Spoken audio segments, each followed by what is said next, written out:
Bonjour, maintenant nous allons aborder le rôle d'Osiris dans l'accompagnement des investisseurs dans leurs projets immobiliers. C'est un aspect important. Le marché immobilier à Bali a ses spécificités.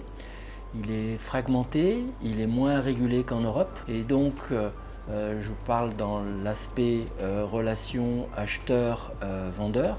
Et donc nous nous positionnons comme les agents de l'acheteur avec une approche à l'anglaise ou à l'américaine où chaque partie a son agent immobilier. Et donc les vendeurs, ils ont leur agent immobilier, tandis que nous, on va être votre agent.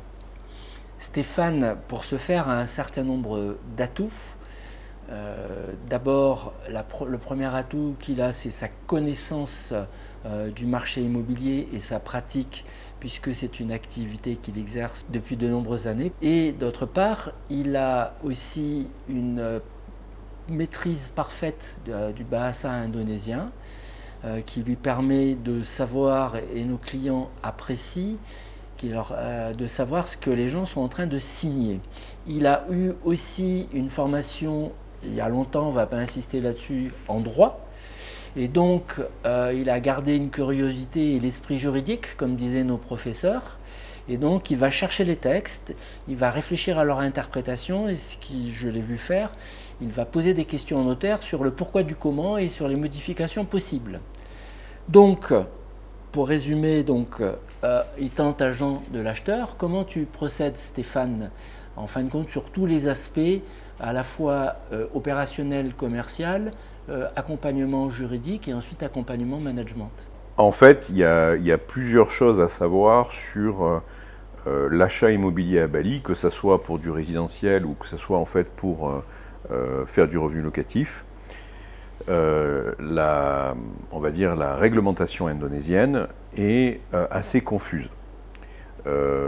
Et donc automatiquement, il est très important que la personne qui va vous assister sur cette recherche immobilière soit qualifiée en langue indonésienne et qualifiée sur le choix des partenaires et des villas qu'on va vous proposer. Et en juridique. Et en juridique. Donc il y a plusieurs aspects. Quels sont les aspects que tu voudrais qu'on aborde en premier ? Je dirais il y a quelque chose d'important, c'est peut-être les différences avec ce que connaissent nos clients principaux qui sont des clients européens, je dirais, concernant le juridique.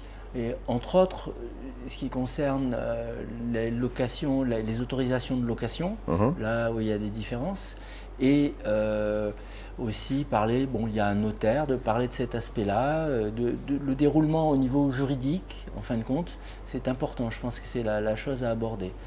L'aspect due diligence qu'on ne fait pas.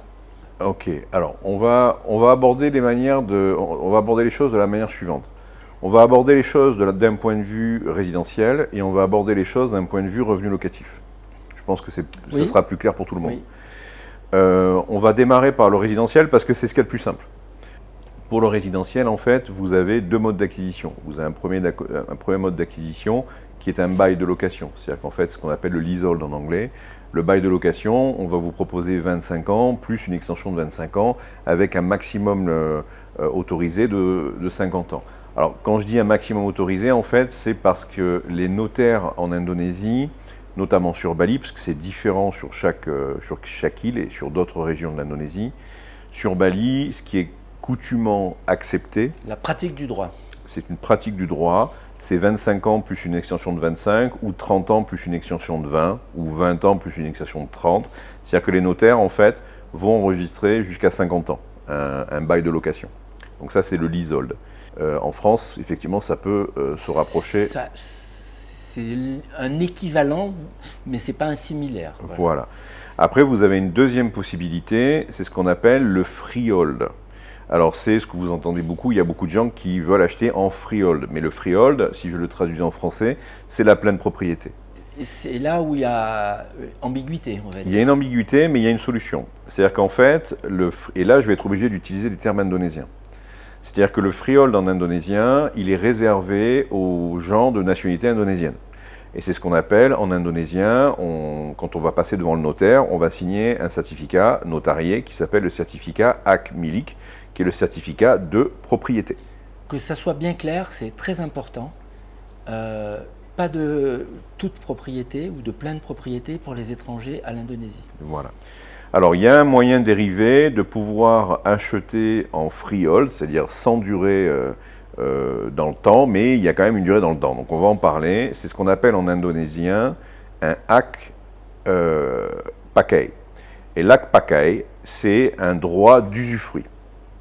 C'est un droit d'utilisation. Alors, ce droit d'utilisation ressemble un petit peu à... Mais ce n'est pas la pleine propriété. Voilà, je vais rentrer dans le détail. J'allais dire que ça ressemble plus à un leasehold déguisé. C'est-à-dire qu'en fait, vous avez la possibilité d'acheter un terrain à votre nom à un Indonésien qui, lui, a un certificat hak milik, donc un certificat de propriété. Devant le notaire, vous allez passer en hak pakai et vous allez avoir en fait un droit sur 80 ans. Mais c'est un droit de propriété, enfin, c'est un droit d'usufruit de cette propriété. Pour une première durée de 30 ans, avec une extension de 20 ans et une autre extension de 30 ans. Donc on va arriver à un total de 80 ans. Et si vous revendez votre hak pakai à un Indonésien local, cela redevient un certificat hak milik, donc un certificat de propriété, et vous ne perdez pas la valeur foncière de votre terrain. Voilà. C'est la différence avec le leasehold, puisque le leasehold, vous allez acheter 50 ans, et dans 50 ans, qu'est-ce qui se passe? Votre terrain va revenir au propriétaire balinais, indonésien, qui lui va récupérer la terre avec ce qu'il y avait dessus. Donc si vous avez construit une villa dessus, il va récupérer le terrain et la villa. Alors qu'en hak pakai, vous avez le droit d'usufruit, vous allez pouvoir construire une villa dessus. Par contre, dans 80 ans, ou sur la durée des 80 ans, si vous revendez ce bien à un Indonésien local, il redevient acte de propriété, certificat hak milik, et dans ces cas-là, vous ne perdez pas la valeur du bien.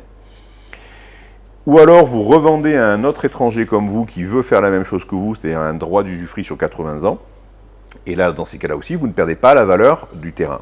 C'est un point essentiel pour savoir, comment dirais-je, dans notre accompagnement, c'est quelque chose que tu expliques régulièrement à nos clients, qu'ils sachent où on va. Le gros mais, c'est que lorsque vous achetez en freehold et que vous transformez ça, donc freehold, certificat hak milik, droit de propriété, que vous le transformez en hak pakai, droit d'usufruit, vous avez le droit de vivre dans la villa pour une durée de 80 ans, mais vous n'avez pas le droit d'en tirer des revenus locatifs. Voilà. C'est-à-dire que si vous faites le choix d'acheter en freehold en nom propre, en tant qu'étranger, vous n'avez pas le droit de faire du revenu locatif sur cette villa. Ça, tu l'avais précisé, c'est réservé aux gens qui veulent en résidence, leur résidence secondaire, c'est du résidentiel. Ou principal, voilà. Résidence principale pour la retraite ou résidence secondaire, c'est ce que vous pouvez faire hak pakai. On va juste rajouter, parce que là on descend bas dans l'approche du droit de la propriété. Ce qu'on va rajouter, c'est ce qu'on constate, c'est que généralement les clients qui achètent sur Bali possèdent leurs biens sur des durées beaucoup plus courtes. Ça tourne au maximum à 7 ans, mais c'est un peu la même chose pour les résidences secondaires en Europe, suivant les pays, suivant les contextes. Et donc maintenant, parle-nous aussi du résidentiel, de l'investissement.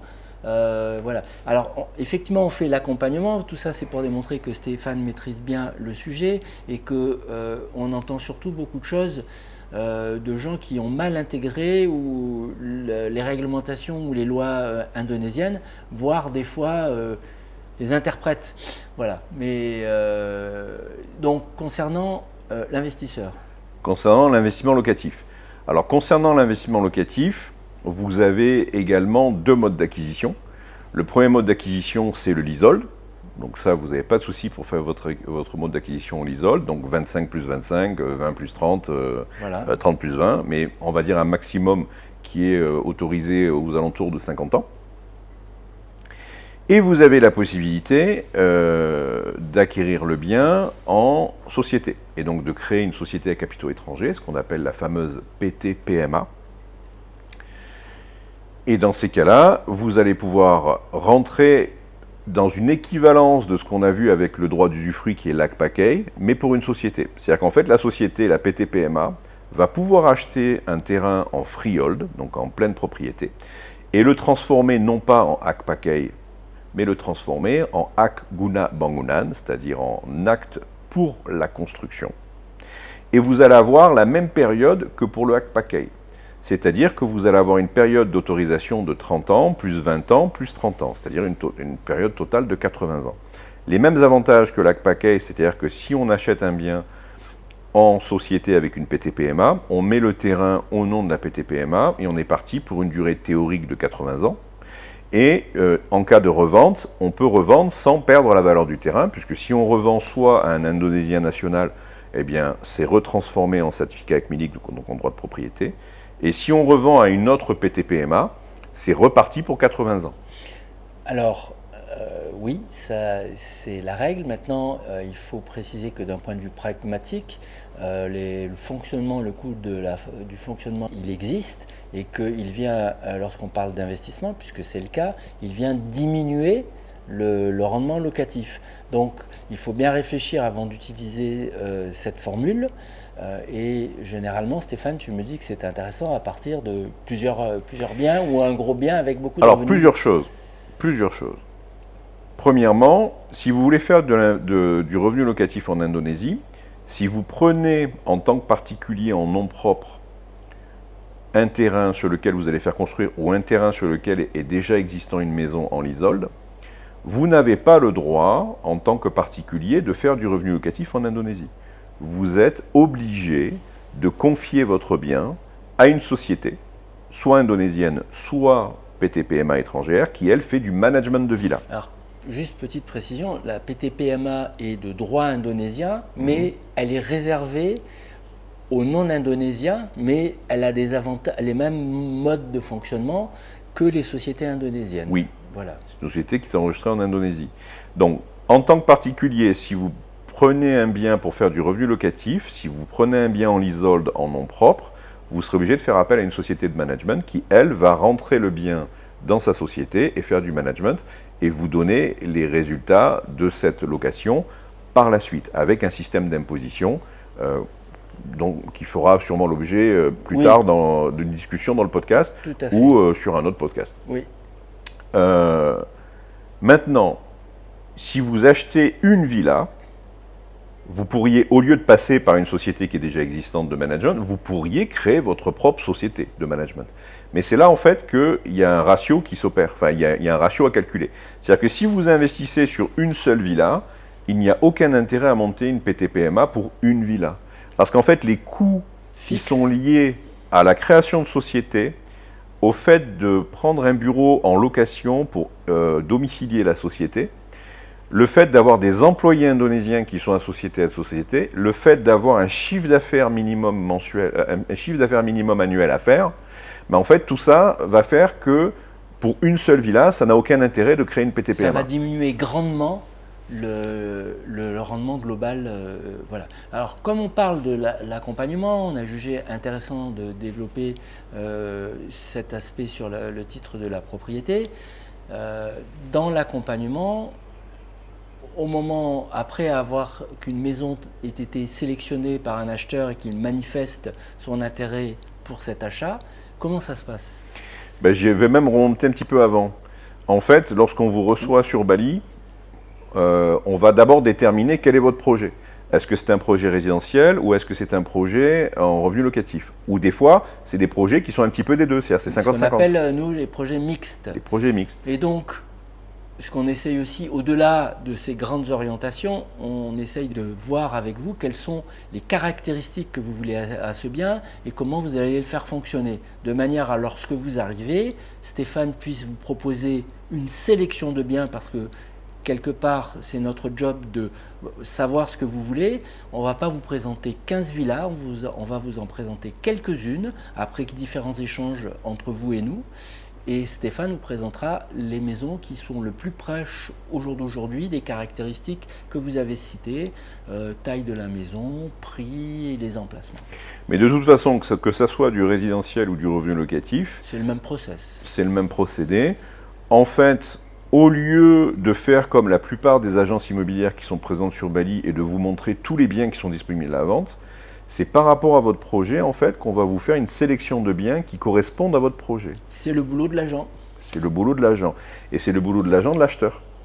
Le job de l'agence immobilière traditionnelle, c'est de vendre les biens et on va dire, à la limite, de défendre les intérêts du vendeur.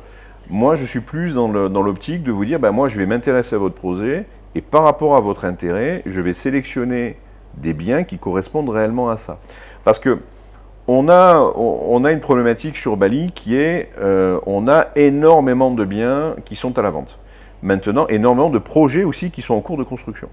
Le problème de tout ça, c'est qu'en fait, il y a une sélection à faire. Parce que parmi les projets, par exemple, qui sont en cours de construction, on sait très bien qu'il y a des projets qui n'aboutiront jamais. Parce qu'en fait, ce sont des projets qui ne sont pas réalisables, ou alors qui ont été mal calculés, ou ce sont des projets d'amateurs, ce sont des gens qui sont arrivés sur Bali il y a peu de temps, qui ne connaissent pas forcément le marché. Qui ne connaissent pas le métier. C'est un métier quand même de construire. Exactement. Ou de faire construire. C'est la raison pour laquelle moi jusqu'à présent je ne construis pas, même si ça fait très longtemps que je suis là et que je parle couramment la langue, c'est parce que c'est un métier. Alors voilà, c'est important. Et donc, d'un point de vue pratique, je rajouterais même qu'il y a des projets sur papier qui ne verront jamais le jour aussi. Donc là, Stéphane est témoin de cela au quotidien. Et il y a une grande importance de sélectionner les projets qu'on vous présente sous cet aspect à la fois réalisation et délai de livraison et prix, et on travaille, et Stéphane sélectionne, il va en parler, que des gens sur lesquels on a du track record, comme disent les anglo-saxons, on a de l'historique sur les gens. Il y a d'abord une sélection qui est faite en amont, c'est-à-dire que dans notre équipe, on a ce qu'on appelle des listeurs sur notre équipe. Les listeurs, en fait, reçoivent la plupart du temps des demandes de constructeurs qui vont nous demander si on a envie de faire la promotion de leurs biens. Et là-dedans, c'est là-dessus qu'on fait une sélection, en fait. On va sélectionner en fonction de savoir si ce constructeur est nouveau, s'il vient d'arriver sur Bali, s'il a déjà fait des projets précédemment, s'il sait ce qu'il fait, et si on peut aller visiter des projets qu'il a fait auparavant pour qu'on puisse voir la qualité de construction et qu'on puisse s'engager, parce que comme on vous l'a dit, si c'est pour faire, par exemple, pour faire du revenu locatif, il va falloir que je m'assure que la construction est bien faite pour éviter justement des problèmes de management qui vont pouvoir arriver par la suite, qui peuvent être des problèmes structurels. Alors, j'explique, j'illustre, c'est-à-dire que Stéphane analyse les plans, Stéphane regarde ce qui a été fait pour voir que les choses vont, lors de la livraison, se passer avec le moins de problèmes possible. On est lucide, Stéphane et moi, dans le bâtiment, il y a toujours des problèmes à la réception, mais il faut qu'il y en ait de manière normale. Alors, c'est là où on revient sur ce qu'on disait, il faut que ce soit un constructeur pro, il faut que ce soit quelqu'un qui est déjà construit, parce que les problèmes, quand on manage le bien que l'on a proposé, quand les clients ont acheté le bien qu'on leur a proposé, c'est nous qui allons être au contact de cette réalité pendant des années, et donc il faut impérativement qu'il n'y ait pas de problèmes structurels, comme tu le disais, qui apparaissent. Et il a l'œil. Oui, bon après, rien n'est jamais parfait, mais il va falloir qu'on puisse réduire en fait les problématiques qui peuvent arriver sur une villa. Donc automatiquement, la sélection du constructeur, c'est quelque chose qui est super important. Et c'est là-dedans qu'on dit qu'on fait de la recherche de pépites. C'est qu'en fait, on va sélectionner des gens qui savent faire, qui ont déjà fait leurs preuves, et avec qui on se sent de travailler sur le long terme. Tout à fait. Ça, c'est ce qui est le plus important. Et ça correspond aussi bien au résidentiel qu'au revenu locatif. Parce qu'il ne faut quand même pas oublier une chose aussi en termes de construction sur Bali, c'est que par exemple sur les constructions de villas neuves, vous n'avez pas de garantie décennale, on n'est pas en France.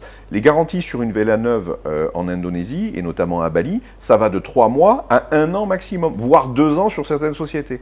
Mais c'est la raison pour laquelle, parmi tous les projets qui peuvent être à la vente, il va falloir faire une sélection assez assidue pour s'assurer qu'on ne va pas avoir de soucis oui, sur le bien qu'on achète. Ça correspond à ce que tu disais, qu'on se sente de travailler avec eux dans le temps. Oui. Parce qu'il peut y avoir des problèmes qui apparaissent plus ou moins rapidement, et c'est la disponibilité de l'intervention du constructeur. Là, on parle de choses qui existent partout.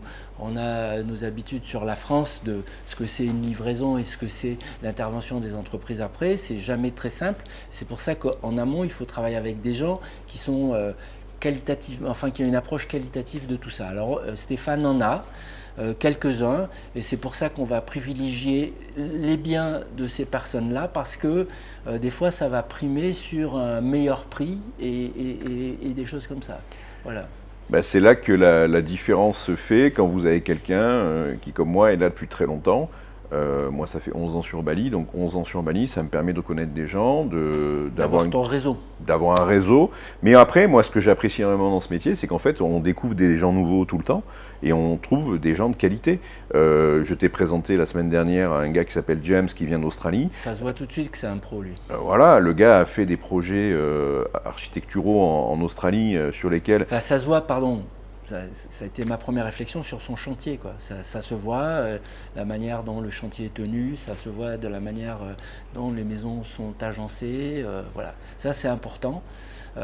C'est vrai qu'on là rentre un peu dans le détail. Oui, mais le respect... On est intéressé par les gars qui savent faire, quoi. Oui, mais le respect, par exemple, on est dans un pays qui est sismique, le respect des fondations, c'est quand même... Ça me paraît tellement évident. C'est quelque chose qui est... Oui, mais ça paraît évident. Mais je suis d'accord avec toi. Mais je préfère avoir affaire à quelqu'un qui a fait de la construction auparavant et qui sait faire des fondations, plutôt que de quelqu'un... qui sait calculer des fondations. Voilà, qui sait calculer des fondations, mais quelqu'un qui vient d'arriver et qui va faire appel à une société locale de construction, qui va être moins regardante sur la qualité du coulage des fondations, ou pas au courant, ou tout simplement pour des raisons de coût, parce qu'ils ont envie de faire des profits plus importants, ils vont négliger, on va dire, la qualité intrinsèque de la maison, et là, on va avoir un truc qui va s'effondrer. Un détail important, on parlait de rizière tout à l'heure, et une étude de sol sur une rizière est indispensable. Ça a un coût, mais après ça permet aux gens qui connaissent, aux ingénieurs béton, de calculer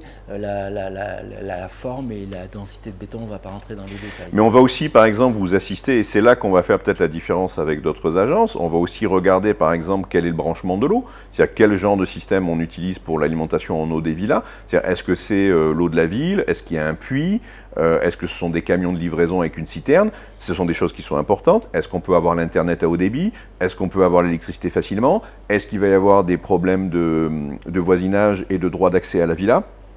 C'est tout un tas de petits problèmes qu'on rencontre au quotidien. Au-delà du fait que forcément on est directement concerné par ça puisqu'on va manager le bien après, mais Stéphane, même par exemple quand c'est du résidentiel et que les gens, on ne va pas leur manager leur bien, ils regardent tout ça. Non, mais sur le résidentiel par exemple, on fait de la conciergerie.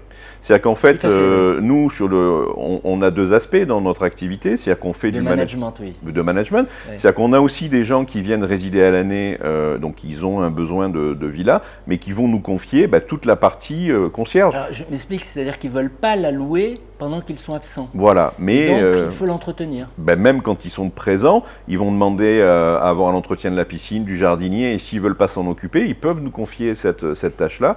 On le fera avec plaisir, et on va utiliser le professionnalisme que l'on a sur le management pour pouvoir assurer le management et la maintenance. La maintenance de la villa en règle générale, aussi bien pour le résidentiel que pour la partie revenu locatif. Alors si on récapitule, on va aider nos clients à trouver la maison dont ils nous ont eux-mêmes défini les caractéristiques, oui. De manière à lorsqu'ils viennent ou lorsqu'ils font des achats à distance, parce qu'on a une certaine partie de nos clients qui font des achats à distance, des gens qui connaissent, des gens qui ont l'habitude. Donc on va sélectionner les biens qui leur correspondent. Après le choix, c'est eux qui le font. Voire des fois on revoit un peu notre copie parce que tout n'avait pas été défini clairement ou on n'avait pas tout compris clairement. Et ensuite, après, il y a l'aspect, une fois que le choix est fait, il y a l'aspect purement transactionnel juridique.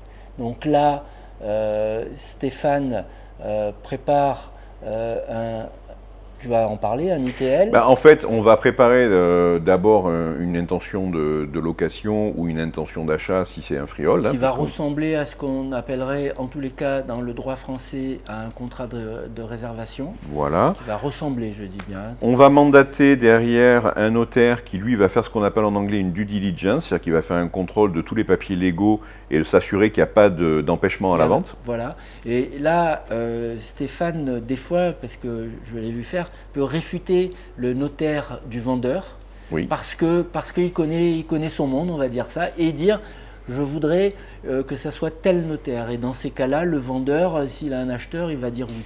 Parce que le notaire en Indonésie, c'est pas comme le notaire en France. Le notaire en Indonésie, il n'a pas de devoir de conseil. Donc en fait, juste de il l'enregistrement. fait juste de l'enregistrement. Donc si le notaire, par exemple, dans certains cas ça arrive, quand le développeur ou le constructeur va me présenter son notaire, soit je suis d'accord avec ça, parce que je sais que le notaire va être indépendant et je vais lui poser des questions. Maintenant, si je vois que le notaire est directement attaché au constructeur ou qu'il a un conflit d'intérêts, bah, je vais plutôt choisir quelqu'un d'autre pour faire la due diligence. Voilà. Et on parle souvent de projets en construction, mais on vend aussi des biens qui sont déjà réalisés, Oui. existants. Voilà, faut l'avoir en tête. Et là aussi, le vendeur peut avoir un notaire dont il est proche. Bon, voilà. Et donc Stéphane intervient en disant bon ben stop, là on prend tel. Et lors de la signature chez le notaire, en fait, je suis présent et c'est là, en fait, qu'on va dire que le fait que je parle indonésien, Et, enfin, je dirais que tu le lises aussi. oui, que je le lise et que je le parle, bah, c'est là qu'il y a une plus-value. C'est que moi, je vais regarder les articles, parce que souvent dans les articles, j'ai des petites surprises. C'est-à-dire que ce qu'on appelle dans les petites lignes, on a parfois, dernièrement, sur un leasehold, par exemple, j'ai eu un article qui a attiré mon attention, puisqu'en fait, il était indiqué que en cas de revente du lease, donc en cas de revente du bail emphytéotique, il y avait une obligation de demander la permission au propriétaire. C'est-à-dire qu'il fallait présenter le futur acheteur au propriétaire. Et moi, ça, c'est le genre de clause que je réfute parce que je trouve pas ça normal. C'est-à-dire que vous avez acquis le bien sur une durée de 25 ans. Si vous avez envie de le revendre, vous pouvez tout simplement informer le propriétaire, mais on n'a pas besoin d'avoir son avis pour la revente. Oui. Parce que s'il vous dit, bah non, je suis pas d'accord que vous revendiez maintenant, vous vous retrouvez bloqué. Donc ça, c'est le genre de petite clause sur laquelle... Oui, c'est arrivé récemment. Voilà. Je vois régulièrement Stéphane discuter, puisque on a un avocat avec lequel on travaille beaucoup, qui d'ailleurs peut servir à nos clients aussi, discuter des points de droit pied à pied, voilà, parce que, comme je le disais tout à l'heure, c'est un garçon qui a une formation de droit à la base, et puis ça fait partie de la compétence métier. Et c'est là qu'en fait, je vais défendre les intérêts, donc vos intérêts en tant qu'acheteur. Voilà. Puisque si on arrive devant le notaire et qu'on ne comprend pas certains paragraphes, paragraphes des aspects de la vente, ça peut être soit ça, parce que généralement c'est deux choses. Ouais, c'est soit l'aspect sur la revente, soit sur l'extension. Oui. C'est-à-dire qu'on va vous dire sur l'extension, par exemple, il y aura une extension que de 5 ans. Et là, ou une extension avec un prix non défini, ou une extension calculée sur la valeur de l'or ou sur la valeur du riz. Donc on est là pour s'assurer que l'extension se passe sans souci. Et oui, qu'elle corresponde à la loi et qu'elle soit pas, ce soit pas, comme on dit en droit, une clause léonine, quoi. Voilà, exactement. Et donc, alors une fois que la transaction s'est déroulée, donc il y a l'ITL, la due diligence. Si la due diligence montre qu'il n'y a pas de problème sur le bien, la transaction se fait. Donc généralement, au départ, à l'ITL, les gens font une réservation, envoient des fonds, un déposit de 5%. De 10. De 10%, pardon. Et ensuite, lapsus avec d'autres pays. Et donc, une fois que la due diligence est sortie, juste et parfaite, comme pourraient dire certains, là, Stéphane va dire aux gens, vous pouvez envoyer l'argent. A contrario, s'il y a un problème sur la diligence, les 10% sont renvoyés. Oui, c'est là-dessus qu'on sert de garde-fou en fait. Voilà. On est votre garde-fou lors d'une transaction, parce que si on s'aperçoit qu'il y a un problème, parce que ça peut être, lors de la due diligence, il y a plusieurs problèmes qui peuvent apparaître. Ça peut être un problème par exemple de zoning, c'est un problème sur une zone sur laquelle on ne peut pas avoir de permis de construire. Ça n'empêche pas forcément les ventes. On a vendu, il y a des gens qui achètent des maisons sur lesquelles il n'y a pas de permis de construire, mais il est important que vous puissiez savoir exactement ce que vous achetiez, ce que vous allez acheter, parce que ça c'est des sujets qui sont importants. Il faut être conscient de ce qu'on achète. Exactement, parce qu'on travaille avec des gens qui sont responsables, qui savent réfléchir. Notre rôle, c'est de vous donner toutes les informations pour que vous puissiez vous prendre les décisions en connaissance de cause. Alors, il y a des fois, on va vous dire ça, on ne vous le conseille pas par contre. Oui. Voilà. Mais de manière générale, de toute façon, je ne vais jamais conseiller de vendre un terrain et de faire construire soi-même. C'est-à-dire que je vais soit vous proposer des biens. C'est un autre sujet, oui. Je vais soit vous proposer des biens qui sont déjà construits, soit je vais vous proposer des constructeurs qui ont déjà fait leurs preuves. Qui ont fait leurs preuves et dont les projets ont démarré, dont on s'est assuré que c'est bouclé au niveau financier, ça c'est vraiment important. Mais c'est là qu'on fait une différence. Alors, on fait une parenthèse, puisque là on ne parle plus de l'accompagnement aux iris, puisque justement on déconseille, mais la construction est un art pas simple en général, particulièrement sur Bali. Alors on a eu une expérience où on ne travaillait pas encore avec Stéphane de construction, donc on a une bonne idée de maison sur Bali, ça fait un certain nombre d'années, et donc la problématique c'est la forte demande de construction en face de laquelle il n'y a pas toujours les gens compétents. Alors il y a des tas de gens qui s'improvisent développeurs, c'est-à-dire ceux qui vont gérer les constructeurs. Ça aussi c'est un métier parce qu'il faut savoir gérer un constructeur, et puis il y a ceux qui s'improvisent constructeurs. Et donc là, il y a des potentialités déconvenues qui sont importantes, et ça, on le déconseille, sauf cas exceptionnels de personnes qui connaissent vraiment bien Bali, qui voient eux-mêmes leur réseau, où là, on les aide à trouver un terrain. Mais c'est vraiment de l'exception.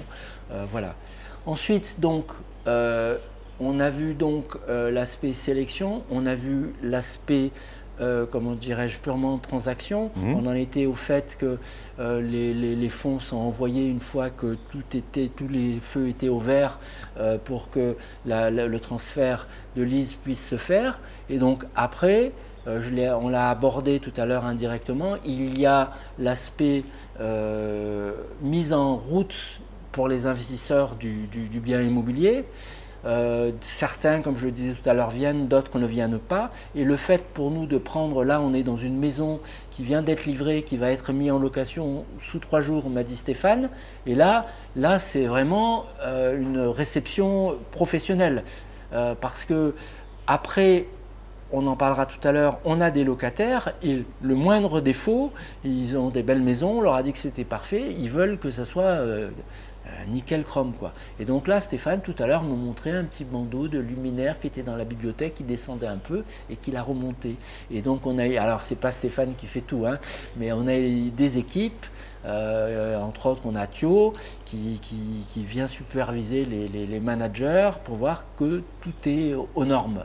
Voilà, en fait, une fois que vous avez fait la vente, il va y avoir la réception des clés de la villa, il va y avoir ce qu'on appelle la mise en place de la villa, donc ça peut partir de la décoration à la mise en place, c'est-à-dire de l'achat de tous les éléments nécessaires au fonctionnement d'une villa sur le revenu locatif, sur Airbnb, Booking.com, etc. Donc il y a tout un tas de choses qu'il va falloir acheter, auxquelles on ne pense pas forcément. Beaucoup. Je vois, enfin on discute avec Stéphane, la mise en... Alors généralement, les maisons sont meublées, pas toutes, ça va dépendre des promoteurs, mais après, au-delà des meubles, il y a le reste qui est important, la bouteille de savon pour laver la vaisselle, les capsules de café, l'huile, le vinaigre, enfin tout ça. Bon, notre équipe et Stéphane, alors Stéphane supervise. Mais on est capable aussi, par exemple, lorsque les villas ne sont pas aménagées en meubles, soit de vous présenter des gens qui font de la décoration d'intérieur, ou tout simplement d'acheter les meubles pour vous. C'est-à-dire qu'après, si vous voulez vous-même vous faire plaisir et nous donner, on va dire, un cahier des charges pour l'ameublement, on est capable de le faire également. Donc on va être là pour meubler la maison. Pour accompagner, on vous fait un accompagnement complet. Et par la suite, il va y avoir la création non seulement des comptes Airbnb, Booking.com, la mise en place d'un channel manager pour pouvoir mettre les calendriers à jour sur tous les sites, tout ce qu'on appelle les OTA. Alors ouais, là on rentre dans des détails très Oui, mais c'est l'accompagnement complet. Mais on essaye d'expliquer ce qu'on fait pour que on aime bien que les gens comprennent exactement ce qu'on fait et ce qu'eux vont faire à travers nous. Donc voilà, il y a le channel manager, parce que c'est une application qui gère les différentes locations qui sont sur les différentes plateformes, de manière à ce qu'on ne loupe pas, il peut y avoir, ça m'est arrivé à titre personnel, d'un appartement que j'ai voulu louer, qui était loué par ailleurs parce que la personne n'avait pas de channel manager. n'avait pas fait gaffe à ce qu'elle faisait, j'avais payé, j'étais pas content, et donc tout ça, ça nous évite à le Channel Manager. Voilà. On a plusieurs applications, nous permet justement d'éviter ce genre de détails. Et l'accompagnement va aller également sur la création de logo de votre villa, sur la création du nom de votre villa, L'identité graphique de la villa, sur tous les réseaux sociaux dont on va s'appuyer, enfin on va faire de la création de réseaux sociaux, on va faire tout ce qui est la création de contenu pour les réseaux sociaux, puisqu'on a des photographes et des vidéastes qui travaillent pour nous. Alors au-delà donc de la mise en ligne de la maison sur les plateformes qui vont bien, on communique beaucoup sur les réseaux sociaux que tout le monde connaît, on met du contenu de qualité parce que justement on a des gens de qualité qui savent photographier, filmer. Voilà. Puisque ça va en fait donc de la sélection du bien à la partie légale et juridique pour l'acquisition de ce bien, à la réception des clés, la mise en place de la villa, que ce soit pour du résidentiel ou pour du revenu locatif, à la création de contenu et de photos et de contenu vidéo pour les réseaux sociaux, à la mise en place sur les plateformes. Et c'est un service complet. Global. Oui, c'est un terme qu'on utilise depuis longtemps, c'est un terme qu'on aime bien, c'est un service complet, voilà, d'accompagnement global. Et aussi, petit détail, c'est quand les gens viennent occuper leur maison, lorsqu'ils nous ont prévenus, aussi on les accueille et puis on vient les voir. Et des fois, c'est le moment de discuter avec eux. Stéphane, voilà, à l'heure actuelle, il y a plusieurs clients qui sont là et Stéphane va en voir un bientôt. Voilà, je pense qu'on a été complet sur la notion d'accompagnement. N'hésitez pas à nous questionner comme d'habitude sur notre site www.osiris-investissement.fr ou .com pour les anglophones. Voilà, vous pouvez nous retrouver aussi également sur Airbnb, Booking.com. Et donc cette villa s'appelle la villa Mayun Nolan sur Balangan. On est à 5 minutes de la plage de Balangan. C'est une 4 chambres moderne et bien équipée, donc n'hésitez pas à venir la louer. Ou la visiter tout simplement. Merci beaucoup Patrick. Merci Stéphane.